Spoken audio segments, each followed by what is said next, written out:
Air Marshal Nagesh Kapoor, OC&C, South Western Air Command, Lieutenant General Dheeraj Seth, GOC&C, Southern Command, Commodore Sudeep Malik, NOIC, Gujarat, Sri Anand Kumar DIG Vaishya, Commandant Sri Sandeep Safia, COICGS Jakhau और यहाँ मौजूद हमारे सभी arm forces, coast guard और BSF के जाबाज officers और बहादुर जवानों। साथियों, ये आज आपके बीच में आया हूं तो आपका अभिनंदन करने के लिए आया। ऑपरेशन सिंदूर में सचमुच आप लोगों ने करिश्माई काम किया है। भारत का मस्तक सारी दुनिया में आपने ऊंचा किया है, इसलिए मैं आप सबके बीच आया हूं। इसलिए ऑपरेशन सिंदूर के दौरान जो हमारे सैनिक अथवा हमारे सिविलियंस जो ही शहीद हुए हैं, मैं सबको मैं नमन करता हूं, और जो हमारे बहादुर जवान घायल हुए हैं उनके शीघ्र स्वस्थ होने की भी मैं ईश्वर से मैं कामना करता हूं। आप जानते हैं कि हमारे देश की मजबूत भुज में आप सबके बीच आकर मुझे स्वाभाविक रूप से गौरव की अनुभूति हो रही है। और यह भुज 1965 में पाकिस्तान के खिलाफ हमारी जीत का भी साक्षी रहा है, और यह भुज 1971 में पाकिस्तान के खिलाफ हमारी जीत का भी यह साक्षी रहा है। और आज एक बार फिर यह भुज पाकिस्तान के खिलाफ हमारी जीत का साक्षी बना है। इसकी मिट्टी में देशभक्त की खुशबू है और यहाँ के जवानों में भारत की सुरक्षा का एक अडिग संकल्प भी है। मैं आप सभी एयर वॉरियर्स, समस्त आर्म्ड फोर्सेस और अपने बीएसएफ के सभी जाबाजों का यहाँ पुनः अभिनंदन करता हूँ।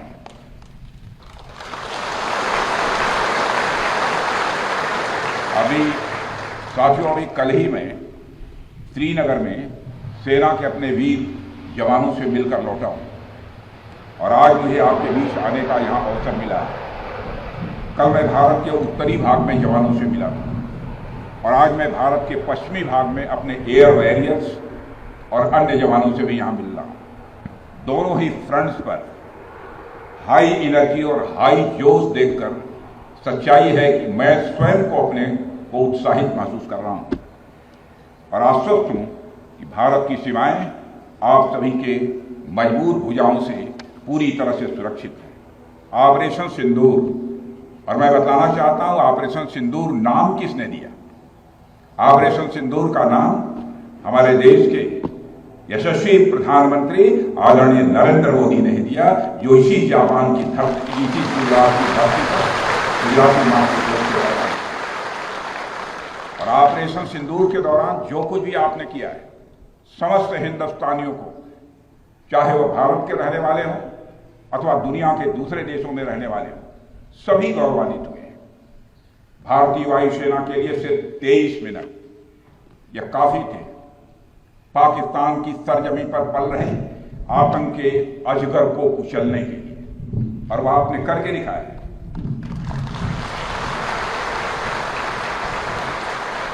और मैं ये कहूं तो यह कहना गलत नहीं होगा, जितनी देर में लोग नाश्ता पानी निपटाते हैं उतनी देर में आपने दुश्मनों को निपटा दिया।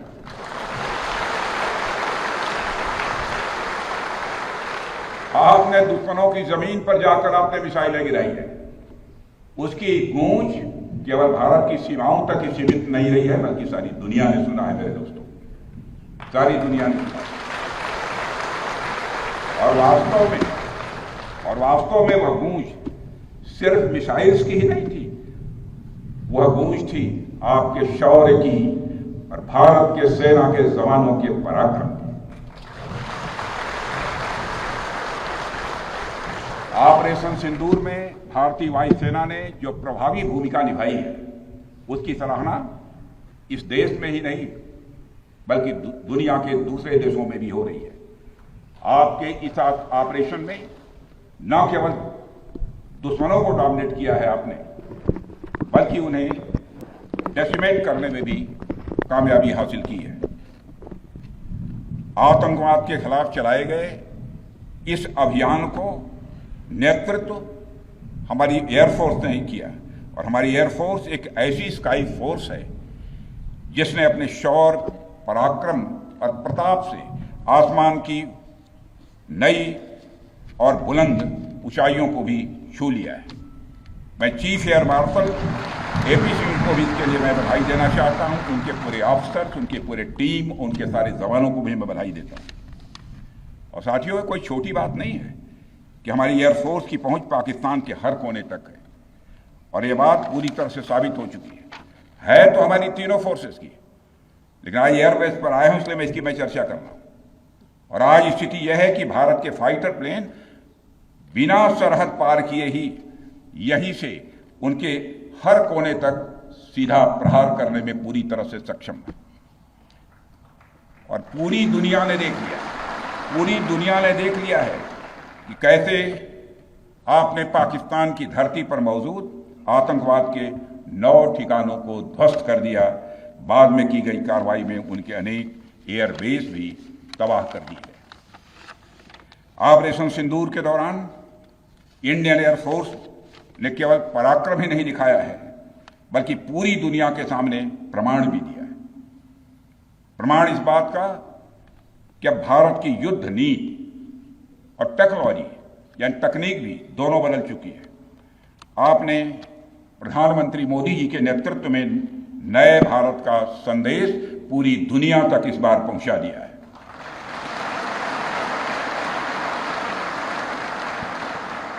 और साथियों, यह संदेश है कि अब भारत केवल विदेशों से इंपोर्ट किए गए हथियारों और प्लेटफॉर्म्स पर ही निर्भर नहीं है, बल्कि भारत में बने अस्त्र और शस्त्र भी हमारी सैन्य शक्ति का अब हिस्सा बन चुके हैं।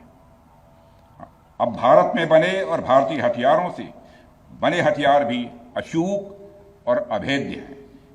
यह पूरे विश्व ने देख लिया है। ब्रह्मोस मिसाइल की ताकत को तो पाकिस्तान ने खुद स्वीकार कर लिया है। हमारे देश में एक कहावत काफी पुरानी है, और वह है दिन में तारे दिखना।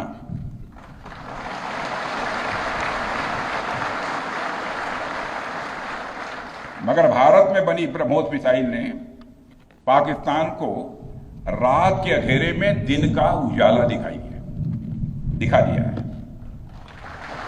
रात के अंधेरे में दिन का उजाला दिखा दिया है।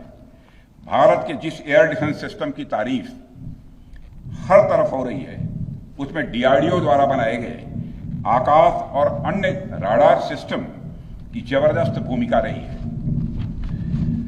साथियों, कई स्थानों पर हमारे नागरिक दुश्मन के ड्रोन आते देख भाग नहीं रहे थे, बल्कि हमारे एयर डिफेंस सिस्टम के हाथों उनको मार गिराने की वीडियो बना रहे थे।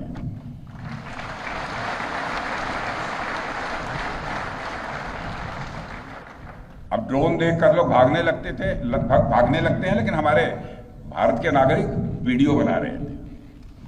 साथियों, आपने पाकिस्तान में मौजूद टेरर इंफ्रास्ट्रक्चर के खिलाफ प्रभावी कार्रवाई की है, मगर पाकिस्तान फिर से इस कोशिश में लग गया है कि ध्वस्त हुए आतंकी ढांचे को फिर से खड़ा किया जाए। वहां की सरकार पाकिस्तानी आम नागरिकों से लिया गया टैक्स जैशे मोहम्मद जैसे आतंकवादी संगठन के आका मसूद अजहर को करीब 14 करोड़ रुपए देने में खर्च करेगी, जबकि वह यूनाइटेड नेशंस डेजिग्नेटेड टेररिस्ट घोषित हो चुका है। इतना ही नहीं, लश्कर-ए-तोयबा और जैश ए मोहम्मद के मुरूद के और बहावलपुर स्थित टेरर इंफ्रास्ट्रक्चर को फिर से खड़ा करने के लिए पाकिस्तान सरकार ने आर्थिक सहायता देने की घोषणा की है, लेकिन निश्चित रूप से इंटरनेशनल मॉनेटरी फंड से आने वाले $1 बिलियन के बड़े हिस्से को टेरर इंफ्रास्ट्रक्चर को फंड करने में इस्तेमाल होगा, ऐसा मेरा मानना है। क्या यह इंटरनेशनल मॉनेटरी फंड IMF द्वारा, जो कि एक इंटरनेशनल ऑर्गेनाइजेशन है, उसके द्वारा इनडायरेक्ट फंडिंग इसे नहीं माना जाएगा? मैं दुनिया के लोगों के सामने यह सवाल रखना चाहता हूं। इसलिए मैं मानता हूं कि आज के समय में पाकिस्तान को किसी भी तरह की आर्थिक सहायता टेरर फंडिंग से कम नहीं है। भारत यही चाहेगा कि आईएमएफ पाकिस्तान को अपनी $1 बिलियन की असिस्टेंस पर वह पुनर्विचार करे और आगे भी किसी भी तरह की सहायता देने से आईएमएफ परहेज करे। भारत नहीं चाहता जो फंडिंग हम आईएमएफ को करते हैं वह डायरेक्ट या इनडायरेक्ट किसी भी तरीके से पाकिस्तान या किसी भी देश में टेरर इंफ्रास्ट्रक्चर को बनाने में वह इस्तेमाल की जाए। हम नहीं चाहते। साथियों, अब यह स्पष्ट हो गया है कि पाकिस्तान में आतंकवाद और वहां की सरकार का चोली दामन का संबंध है। स्टेट और नॉन स्टेट एक्टर के बीच का नकाब अब पूरी तरह से उतर चुका है। अतः इस परिस्थिति में यदि वहां परमाणु अस्त्र एटॉमिक वेपन रहते हैं तो इस बात की संभावनाओं को भविष्य में नकारा नहीं जा सकता कि कभी वो आतंकवादी तत्वों के हाथों में चले जाएं।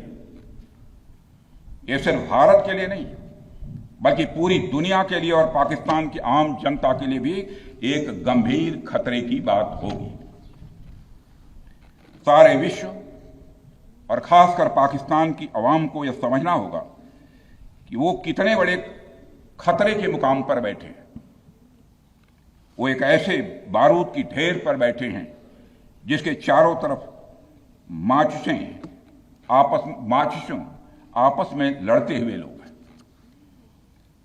इस हालात के लिए पाकिस्तान की फौज को संदेश देना चाहूंगा, कागज का है लिबास, कागज का है लिबास, चिरागों का शहर है, चलना संभल संभल के क्योंकि तुम नशे में हो।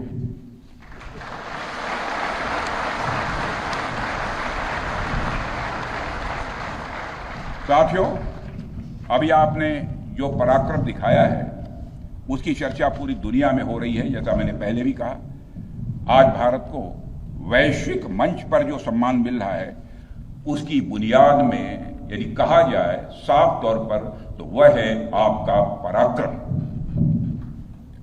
और यही कारण है कि भारत का बच्चा बच्चा आपको अपना आइडल मानता है, बच्चा बच्चा आपको अपना आदर्श मानता है। आपने पूरे देश को यकीन दिलाया है कि नया भारत अब सहन नहीं करता बल्कि वह पलटकर जवाब देता है।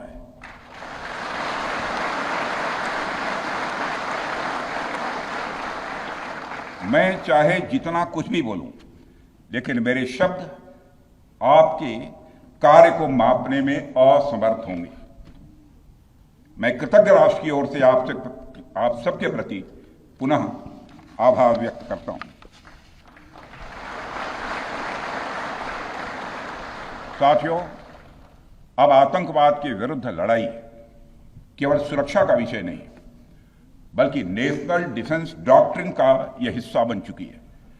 हम आपके साथ मिलकर इस प्रॉक्सी और हाइब्रिड वॉरफेयर को जड़ से समाप्त करेंगे।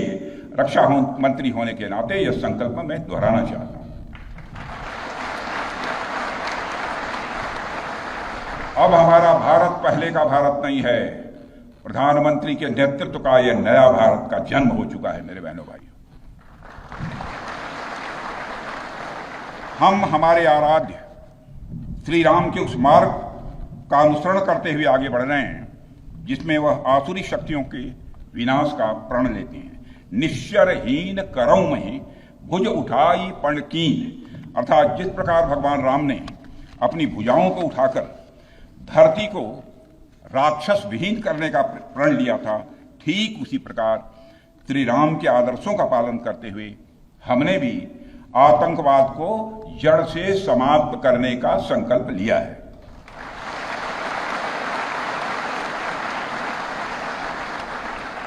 साथियों, प्रधानमंत्री मोदी जी के नेतृत्व में हमारी सरकार आने के बाद सैन्य मामलों को लेकर भारत की सोच और सामर्थ्य दोनों में अभूतपूर्व बदलाव आया है।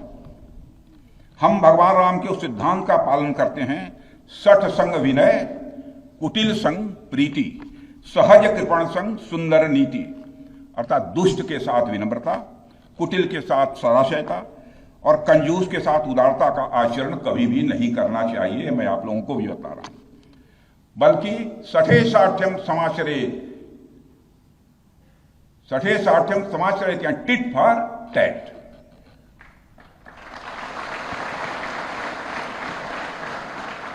साथियों, ऑपरेशन सिंदूर ने यह स्पष्ट संदेश दे दिया है कि हमने शांति के लिए जितना अपना दिल खोल कर रखा है, शांति को नष्ट करने वालों के विरुद्ध उतना ही अपना हाथ भी खोल कर रखा है।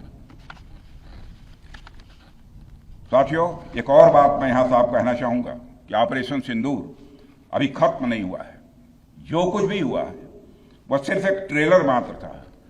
अब समय आएगा, जब भी सही समय आएगा, तो हम पूरी पिक्चर भी दुनिया को दिखाएंगे।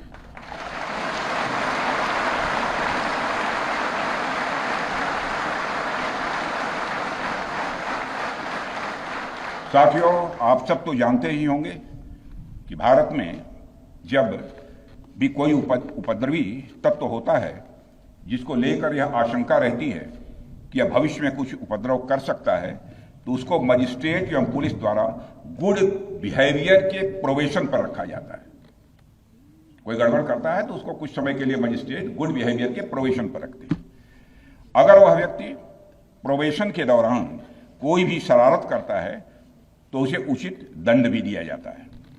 ठीक उसी तरह वर्तमान सीज फायर में हमने पाकिस्तान को बिहेवियर के आधार पर अभी प्रोबेशन पर रखा हुआ है। यदि उसका बिहेवियर सुधरता है तब तो ठीक, और यदि बिहेवियर में फिर से गड़बड़ी आती है तो उसको कड़े से कड़ा दंड दिया जाएगा।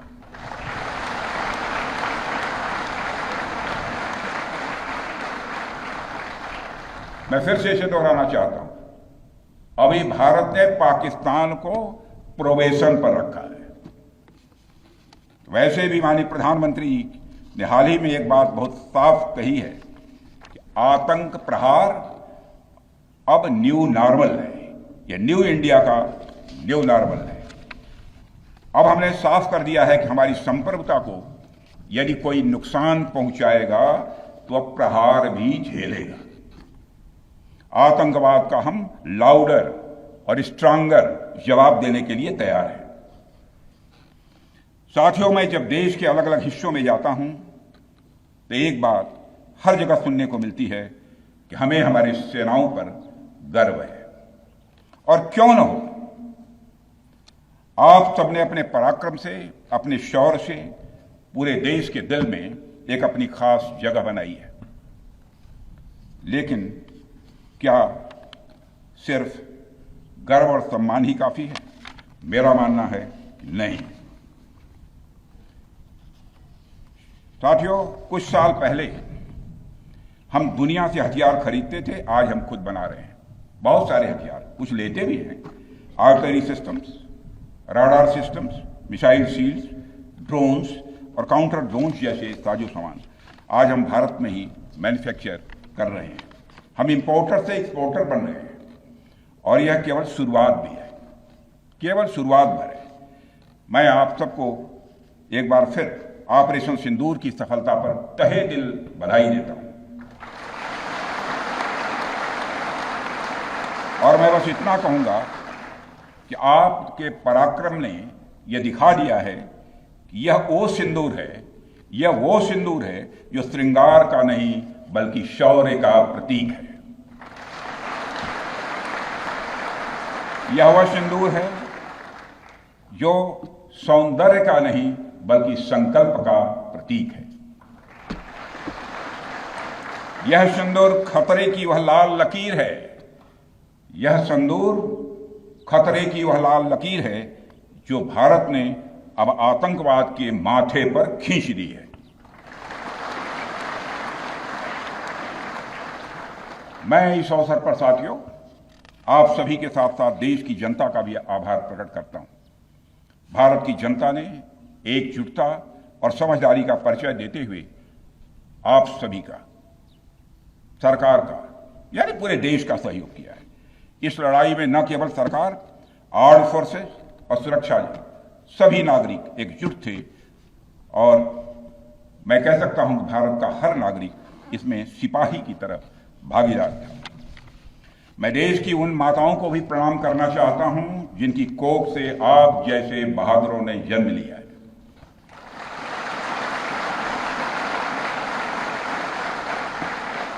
मैं उन परिवारों को भी नमन करता हूं जिन्होंने आपको पाला पोसा और बिना किसी हिचक के राष्ट्र की सेवा के लिए आपको समर्पित कर दिया।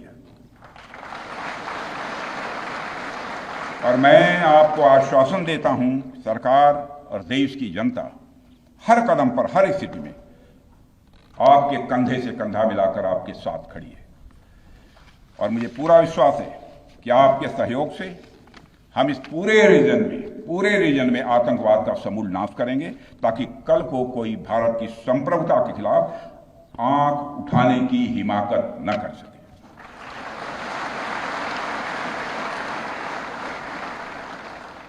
साथियों, मैं कहना चाहूंगा कि भारत की सेना जो